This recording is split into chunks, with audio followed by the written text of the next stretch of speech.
Hi, I'm Coach JZ. With one tap, the Playmaker X animation engine is going to give you what you need for most plays. But if you're like me and like to get super detailed with your animations, this video is for you. I'm going to teach you a few things, including how to show pre-snap motion, how to fine-tune your route timing, how to stick the football to a ball carrier, and then finally I'll go through some play studies for some other scenarios like reverses, RPOs, deep passes, and more. If you'd like to follow along in the app, every sample diagram I'm going to show you in this video is available as a free play pack that you can import directly into Playmaker X. You can get the import code at the link shown here. Let's get started. Showing pre-snap motion is straightforward. Just tap a position icon and then tap here to set the first route segment to the motion line style. Tap the animation icon and then Playmaker X will automatically show that player's pre-snap movement before the rest of the play starts. On plays with lots of crossing lines in a static playbook, you have to explain to your players who goes first. Here's an example on a power run play. Since I want the pulling guard through the hole before the running back, I just need to open the animation settings to change the backside guard's speed from medium to fast. Now my players can see for themselves exactly who goes first. Start by getting your base diagram in place. You shouldn't have to fine-tune player timing on a simple handoff like this where the players travel about the same distance to the mesh point. Here's a tip that will make sticking the ball to the player much easier. If your route lines are rounded like mine, turn off the rounding temporarily until you get the ball path set up. Now open the annotations panel and drag the animated ball icon onto the field. On this play, I'm going to start with the ball already on my quarterback. Showing the snap here adds no value, and skipping it will simplify the timing. Anytime I tap to set another path waypoint, I'm going to maintain the original quarterback to ball offset.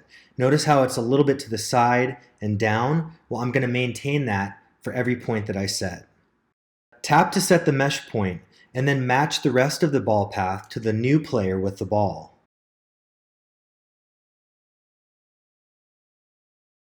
That looks pretty good. So let's turn on route smoothing and see how it looks.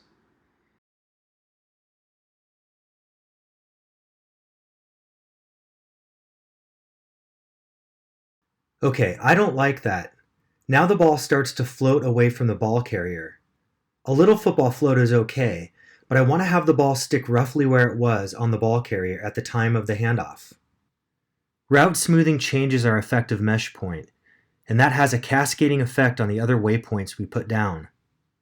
We need to keep smoothing on to match the player paths. So how do we get a sharp transition for the handoff right in the middle of the curved path?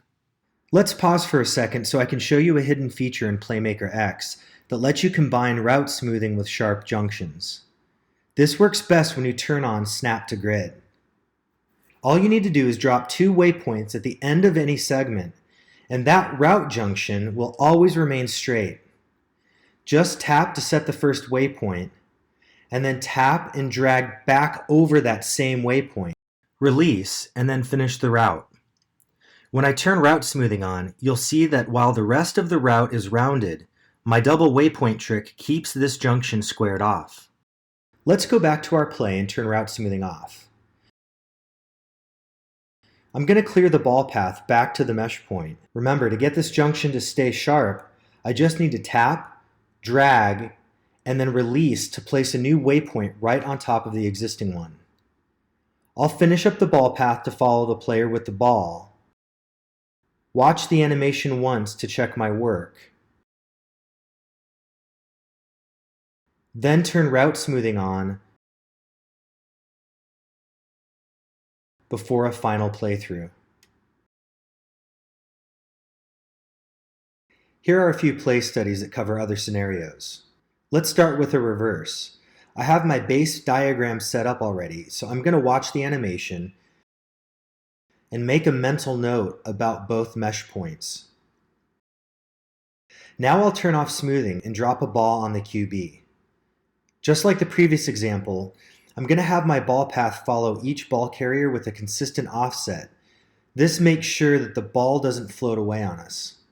I'll use the double waypoint technique I showed you previously to make sure the mesh point is sharp.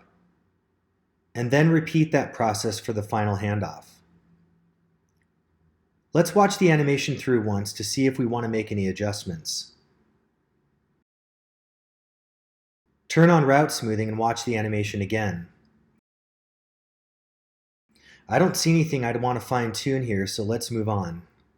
For read-based plays like this one, I like to create a base diagram and then duplicate it so I can animate all of the read choices showing movement by the defense.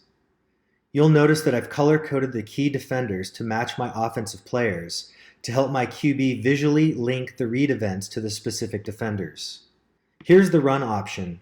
Since the defender stays on the edge, the quarterback will hand off. Notice that I put just a little forward movement to simulate the mesh, and I've used our double waypoint trick to get a sharp handoff while keeping the ball aligned with the running back's smooth path. Here's the same play with read defenders and ball movement adjusted to show the pass option. What do we do on plays where we need the QB to hold the ball to allow routes to develop, or if we want to simulate checking to a third or fourth option? First, show the snap to buy some time. You don't need it on every play, but it's helpful here. If you need more delay, tap and drag to drop multiple waypoints underneath the ball. When you play the animation back, the ball will wiggle a bit, which is a nice cue to your quarterback that although they're holding the ball, they're not standing still like a statue. Here are a couple more play examples you might find helpful.